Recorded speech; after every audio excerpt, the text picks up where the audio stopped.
ఏం తెచ్చావు? టమాటా బాత్. ఏం బాత్? టమాటా బాత్. అమ్మ షార్టీ, అది టమాటా బాత్ సన్ బాత్ కాదమ్మా. బాత్ అంటే స్నానం చేయడం, బాత్ అంటే బాధతో మెత్త కుక్కేదాకా చేయడం.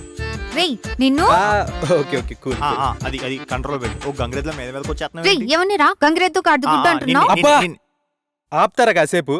కనీసం వాళ్ళు ప్లేట్స్ తెచ్చేదాకైనా ప్లీజ్ ప్లీజ్. సరే నువ్వు చెప్పావు కాబట్టి వదిలేస్తా.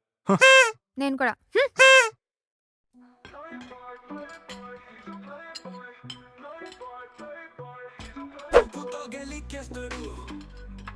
Hi, any help? ఆల్రెడీ మొన్న వాక్కి తీసుకెళ్ళి చేసావుగా, పెద్ద హెల్ప్. అమ్మ బాబోయ్, ఏంటి వాళ్ళ అందరూ పెద్ద పెద్ద మాటలు మాట్లాడుతున్నారు? పెద్దోళ్ళు పెద్ద పెద్ద మాటలే మాట్లాడతారు. నీలాంటి పిల్ల బచ్చాకేం అర్థమవుతుందిలే. పిల్ల బచ్చానా? నేనా?